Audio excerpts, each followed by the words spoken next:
The 6-ton iconic altar stone at the heart of Stonehenge originated from northeastern Scotland rather than southwest Wales.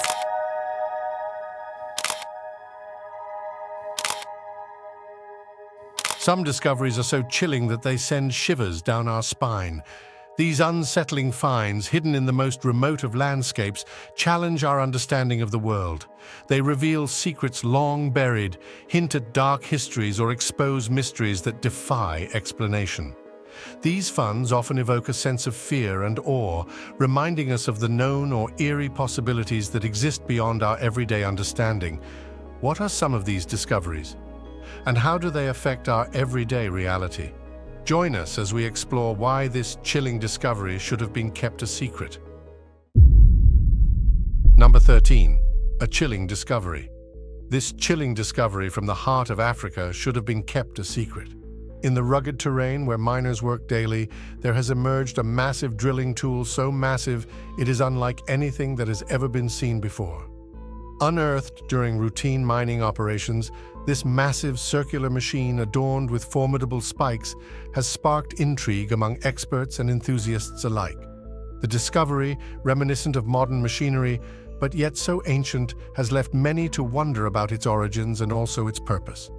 The sheer size and complexity of this drilling machine suggests a level of engineering prowess that defies its time.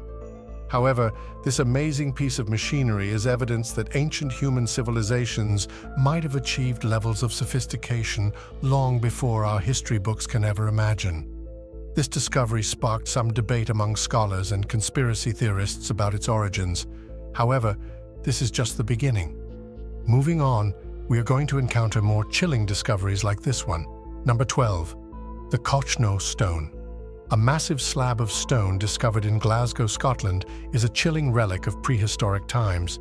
This ancient artifact, measuring 43 feet by 26 feet, is adorned with geometric decorations known as cup and ring marks. These intricate designs were etched over thousands of years ago and have captured the imagination of archaeologists and historians alike. Although similar markings have been found at various ancient sites around the world, the Koko Stone is hailed as one of the finest examples of this type of prehistoric art in Europe. The Koko Stone was first identified and recorded in the latter years of the 19th century by James Harvey, John Bruce, and William Donnelly.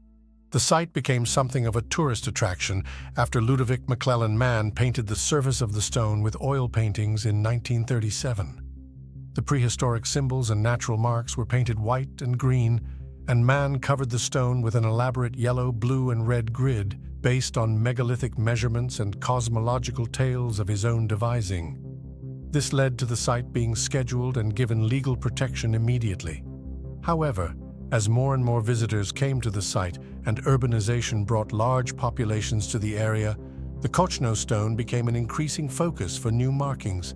Graffiti with names, initials, and dates scraped onto the surface of the stone. After decades of trying to manage the site, it was finally decided to bury the stone for its protection without any consultation or warning in spring 1965 on the order of the Ancient Monuments Board. However, it would not stay buried for long. In 2016, Glasgow University, Factum Arte, and the local community uncovered the Koko Stone for 10 days to allow the surface of the stone to be recorded by laser scanning and photogrammetry. This event was important because it opened up a dialogue with the local community, many of whom visited the excavations and shared their memories of playing on the Koko Stone as children. Number 11. The largest dinosaur footprint. In the rugged and remote region of northwestern Australia lies a place that has captured the imagination of paleontologists and dinosaur enthusiasts alike. The largest known dinosaur footprints have been discovered in Western Australia, including 1.7-meter prints left by gigantic herbivores. Up until it was discovered, the biggest known dinosaur footprint was a 106 centimeters track discovered in the Mongolian desert. At the new site, along the Kimberley shoreline in a remote region of Western Australia, paleontologists discovered a rich collection of dinosaur footprints in the sandstone rock, many of which are only visible at low tide. The prints, belonging to about 21 different types of dinosaur, are also thought to be the most diverse collection of prints in the world. The remarkable team who made this amazing discovery were led by Professor Steve Salisbury. The giant footprints are no doubt spectacular. Steve Salisbury, the lead author of the study and a professor at the University of Queensland, told CNN of the record-setting fossil. "There's nothing that comes close to this length." The track belonged to a sauropod, a long-necked herbivore. Salisbury said the conditions on the Dampier Peninsula were ideal for both the creation of these tracks and their preservation, which is why the find was so spectacular. His team conducted more than 5 years of work in the area. "This is the most diverse dinosaur track fauna ever recorded," Salisbury said. "If we went back in time 130 million years ago, we would have seen all these different dinosaurs walking over this coastline. It must have been quite a sight." Number 10. Shroud of Turin. The Shroud of Turin is one of the most chilling religious artifacts in existence. This ancient linen cloth bears the image of a man who appears to have been crucified for centuries.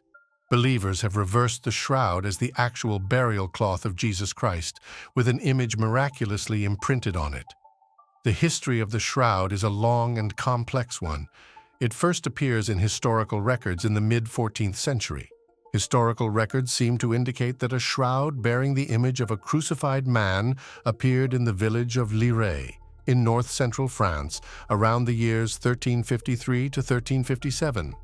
It was owned by a French knight, Geoffroy de Charny, who passed on during the Battle of Poitiers in 1356. In 1390, the Bishop of Troyes, Pierre d'Arcy, who had jurisdiction over the church in Lirey, wrote a lengthy memorandum to Antipope Clement VII, recognized as pope by the church in France during the Western Schism, declaring that the shroud was a forgery and that a previous bishop of Troyes, Henri de Poitiers, had identified the artist who had made it. Since the 17th century, the shroud has been displayed in the chapel built for that purpose by Guarino Guarini. Repairs were made to the shroud in 1694 by Sebastian Valfrey to improve the repairs of the Poor Clare nuns. Further repairs were made in 1868 by Princess Maria Clotilde of Savoy. The shroud remained the property of the House of Savoy until 1983, when it was bequeathed to the Holy See according to the terms of the will of former King Umberto II of Italy. The shroud was first photographed in 1898 during a public exhibition. A fire, possibly caused by arson, threatened the shroud on April 11, 1997. In 2002, the Holy See had the shroud restored. The cloth backing and 30 patches were removed, making it possible to photograph and scan the reverse side of the cloth, which had been hidden from view. A faint part image of the body was found on the back of the shroud in 2004. Number 9. Gunung Padang, located in Cianjur, West Java. This massive structure has been a source of intrigue for both geologists and archaeologists for decades. What makes Gunung Padang so extraordinary is that it might be the oldest pyramid in the world. It possibly dates back to the Ice Age. Archaeologist Lutfi Yondri from the Bureau of Archaeology in Bandung has estimated that the structures at Gunung Padang may have been built sometime between the 2nd and 5th centuries CE, thus in the Indonesian late prehistoric period, whereas Harry Truman Simanjuntak has suggested a later date in historical times, between the 6th and 8th centuries CE. Pottery fragments found at the site were dated by the Bureau of Archaeology from the range from 45 BCE to 22 CE.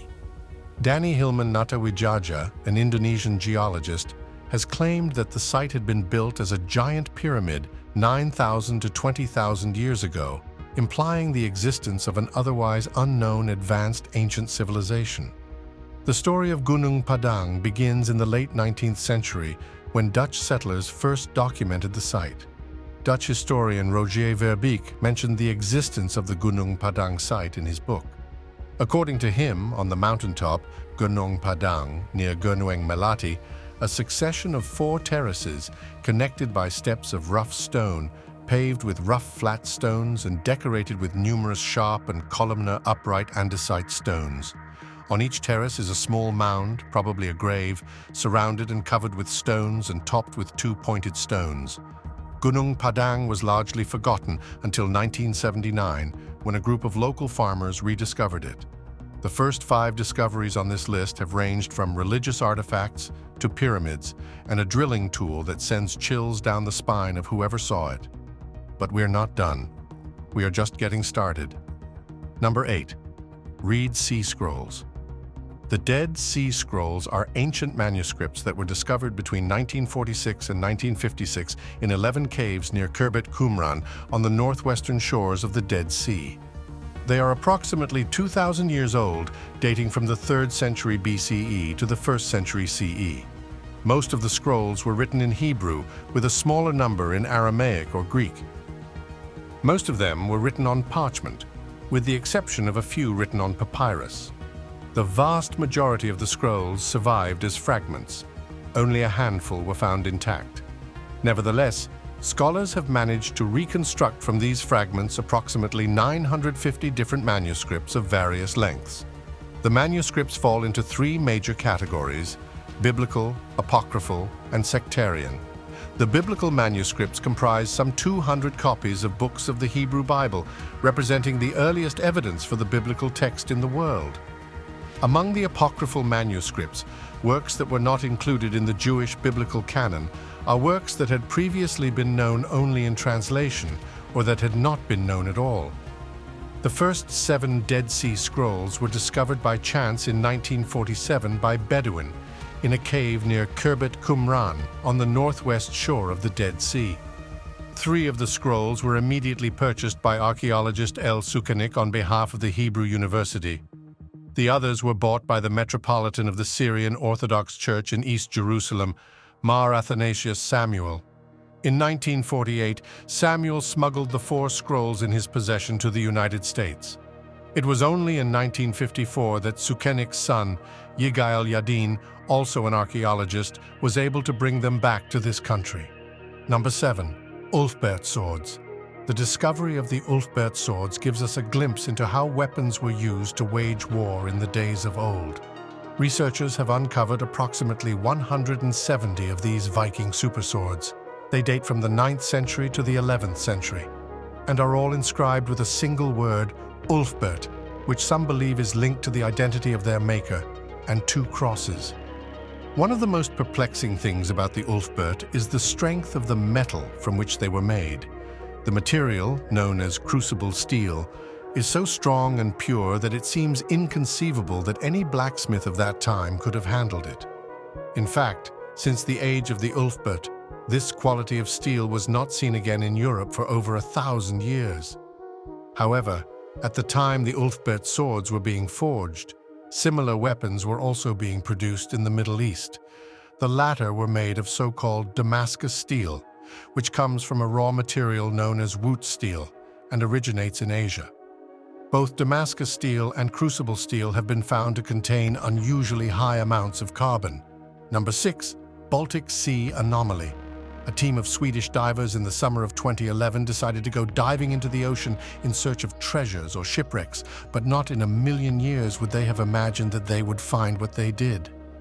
According to the team leader, Peter Lindberg, they had been out for 9 days and they were quite tired, and they were on their way home. But they made a final run with a sonar fish, and suddenly they stumbled upon this discovery. In a radio interview, Lindberg gave a more detailed explanation of what the team saw. It has these very strange stair formations, and if it is constructed, it must have been constructed tens of thousands of years ago before the Ice Age, he said in a radio interview, according to NBC News.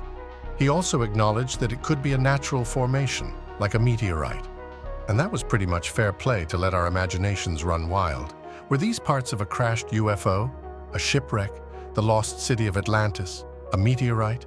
Whatever it was, it seemed to be utterly bizarre, a mystery. Number 5. Göbekli Tepe. A chilling site located in Turkey's Urfa region near Syria is considered the world's oldest known unearthed temple. This temple was discovered by German excavator and archaeologist Klaus Schmidt.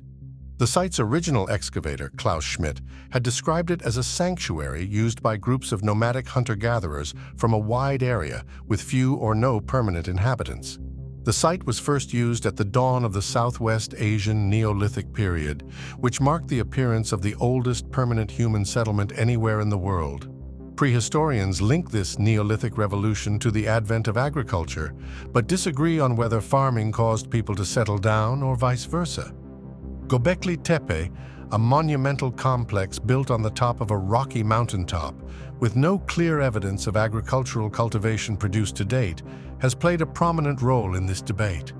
Archaeological evidence suggests that the inhabitants processed cereal at the site, though it is unclear whether it was wild or cultivated. This prehistoric temple has a unique design. The first circular compounds appear around the latter half of the 10th millennium BCE. They range from 10 to 30 meters in diameter.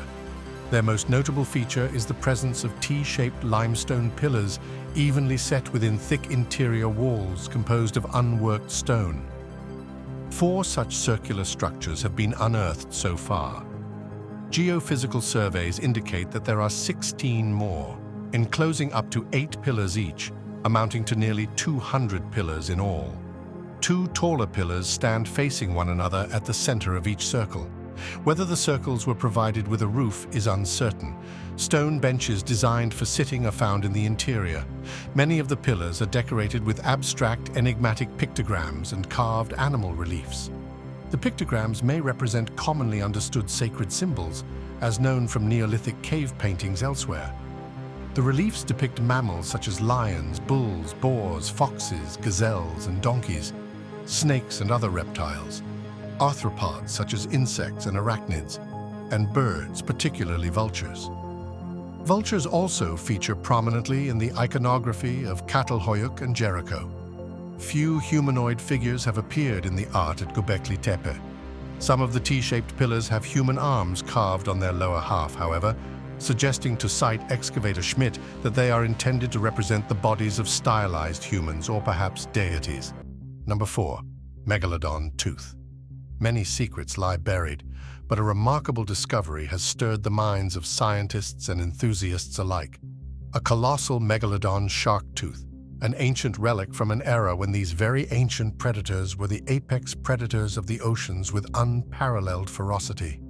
The gold-colored tooth, which is 2.7 inches long, was discovered more than 10,000 feet below the surface near the Johnston Atoll in the Pacific Remote Islands Marine National Monument, around 800 miles south of the Hawaiian Islands.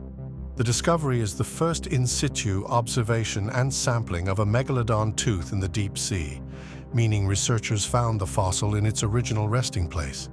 Most deep-sea fossils are collected by dragging nets along the ocean floor, so researchers miss out on important information such as their precise location, according to a statement released by the Ocean Exploration Trust on January 4. Megalodon was the largest shark to have ever lived, growing up to at least 49 feet long and potentially up to 65 feet long. The massive predators were top of the ocean food chain from around 20 million years ago until their extinction around 3.6 million years ago. Megalodon teeth are relatively common fossils. Each megalodon had around 276 teeth, and they lived in the oceans around the world. However, most of these fossils are discovered on land near shorelines or rivers, rather than in the deep sea, which is rarely explored according to the statement. Researchers aboard the Ocean Exploration Trust's Nautilus exploration vessel were collecting samples around the Johnston Atoll on June 2022 to study its deep-sea geology and biology. They deployed a remotely operated vehicle, a ROV, called Hercules to film and collect the samples, which were then sent to the University of Rhode Island for processing. There, researchers found the tooth in one of the samples and suspected it came from a megalodon. Study co-author Dave Ebert, a researcher at the Moss Landing Marine Laboratories in California, later confirmed the tooth came from a megalodon. Number 3. The Rosetta Stone. The Rosetta Stone is a stele of granodiorite inscribed with 3 versions of a decree issued in 196 BC during the Ptolemaic dynasty of Egypt on behalf of King Ptolemy V Epiphanes. The top and middle texts are in ancient Egyptian using hieroglyphic and demotic scripts, respectively, while the bottom is in ancient Greek. The decree has only minor differences across the 3 versions, making the Rosetta Stone key to deciphering the Egyptian scripts, The stone was carved during the Hellenistic period and is believed to have originally been displayed within a temple, possibly at Sais. It was probably moved in late antiquity or during the Mamluk period and was eventually used as building material in the construction of Fort Julien near the town of Rashid or Rosetta in the Nile Delta. It was found there on July 1799 by French officer Pierre-François Bouchard during the Napoleonic campaign in Egypt. It was the first ancient Egyptian bilingual text recovered in modern times, and it aroused widespread public interest for its potential to decipher this previously untranslated hieroglyphic script. Lithographic copies and plaster casts soon began circulating among European museums and scholars. When the British defeated the French, they took the stone to London under the terms of the Capitulation of Alexandria in 1801. Since 1802, it has been on public display at the British Museum almost continuously, and it is the most visited object there. The Rosetta Stone is listed as a stone of black granodiorite bearing 3 inscriptions found at Rosetta in a contemporary catalogue of the artifacts discovered by the French expedition and surrendered to British troops in 1801. At some period after its arrival in London, the inscriptions were coloured in white chalk to make them more legible, and the remaining surface was covered with a layer of carnauba wax designed to protect it from visitors' fingers. This gave a dark color to the stone that led to its mistaken identification as black basalt. These additions were removed when the stone was cleaned in 1999, revealing the original dark gray tint of the rock, the sparkle of its crystalline structure, and a pink vein running across the top left corner. Comparisons with the Clem collection of Egyptian rock samples showed a close resemblance to rock from a small granodiorite quarry at Gebel Tingar on the west bank of the Nile, west of Elephantine in the region of Aswan. The pink vein is typical of granodiorite from this region. The Rosetta Stone is a fragment of a larger stele. No additional fragments were found in later searches of the Rosetta site. Owing to its damaged state, none of the 3 texts is complete. The top register, composed of Egyptian hieroglyphs, suffered the most damage. Only the last 14 lines of the hieroglyphic text can be seen.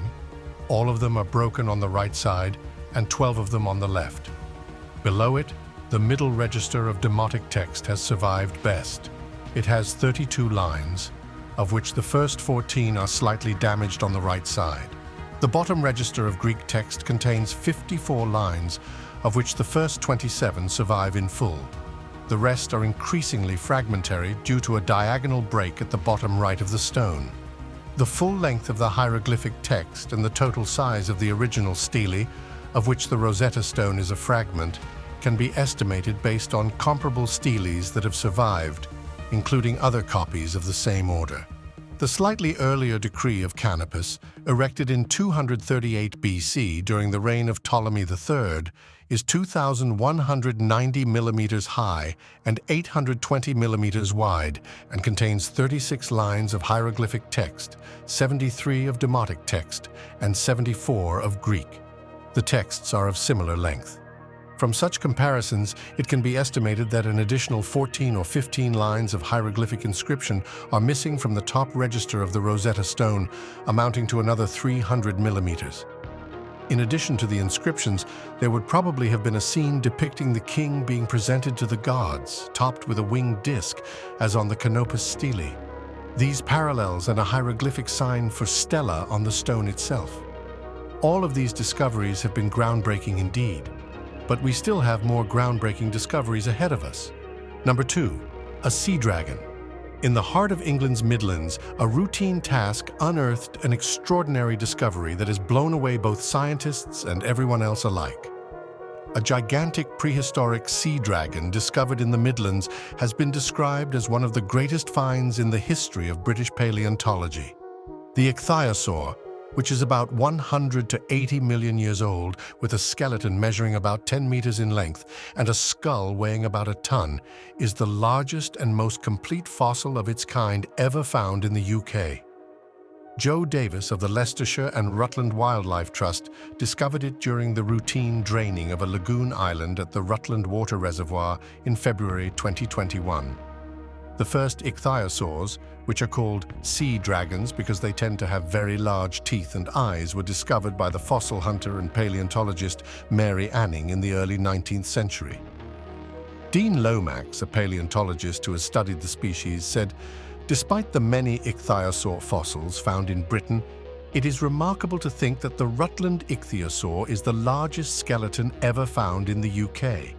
It is a truly unprecedented discovery and one of the greatest finds in British paleontological history." Ichthyosaurs, which were marine reptiles, first appeared about 250 million years ago and went extinct 90 million years ago. They varied in size from 1 to more than 25 meters in length and resembled dolphins in their general body shape. The remains were dug out by a team of experts from around the UK in August and September. Two incomplete and much smaller ichthyosaurs were found during the construction of Rutland Water in the 1970s, but the latest discovery is the first complete skeleton. Mark Evans of the British Antarctic Survey, who has been studying the Jurassic fossil reptiles of Rutland and Leicestershire for more than 20 years, said that even from the first glimpse of the partially exposed fossil, it was clear that it was the largest ichthyosaur discovered in the region. However, it was only after our exploratory dig that we realized that it was practically complete to the tip of the tail, he said. It's a highly significant discovery both nationally and internationally, but also of huge importance to the people of Rutland and the surrounding area. Nigel Larkin, a specialist paleontological conservator, said, "It's not often you are responsible for safely lifting a very important but very fragile fossil weighing that much. It is a responsibility, but I love a challenge. It was a very complex operation to uncover, record, and collect this important specimen safely." Number 1. King Tut's tomb. Pharaoh Tutankhamun, Tut for short, ruled over ancient Egypt from about 1333 to 1323 BC. He became king when he was just 9 years old during a challenging time in ancient Egyptian history. Tut's father, Akhenaten, tried to change the religious beliefs of the land. He wanted Egyptians to worship just one god, the sun, called Aten, instead of the 2,000 gods that people had believed in for thousands of years. The priests, elites, and common people probably disliked this change, but they had to follow their pharaoh's orders, or at least appear to. Archaeologists have found small statues of the old gods in people's houses from around this time. After Akhenaten died, 9-year-old Tut took the throne. He repaired the old temples and paid for new statues of the gods, changing the religious practices back to the way things used to be. He even changed his name. His birth name had been Tutankhaten. The last 2 syllables honored the sun god, but he changed to Tutankhamun after taking the throne. As king, Tut would have participated in religious ceremonies and festivals, gone on hunting trips, learned how to ride horses and drive chariots, and trained in military skills. In 1917, Carter and a wealthy British man, Lord Carnarvon, started searching for Tut, carefully digging in the sand all the way down to the bedrock in each section where they looked so they'd be sure not to miss anything. Years went by without any discoveries, and Carnarvon was ready to give up. Carter asked for just a few more months. 3 days after starting this latest search, the team uncovered what looked like a step buried in the sand. As they removed the sand and debris, they found more steps leading down. Finally, they discovered a plaster doorway stamped with the name Tutankhamun. But these explorers weren't sure that they'd find anything inside. Almost all the tombs in the valley have been robbed in ancient times, leaving few items behind. Plus, the plaster showed signs of being broken and resealed. But when they peered inside the small hole, they found a tomb almost entirely intact. Carter later wrote, "Details of the room emerged slowly from the mist. Strange animals, statues, and gold everywhere, the glint of gold." These discoveries have all provided a rare glimpse into understanding ancient times and civilization. Some can be explained, whilst some still have no logical explanation. This just goes to show the vastness of the world. Thanks for watching. Make sure to like, comment, and subscribe. Also, watch another of our interesting videos by clicking on the next video shown on your screen.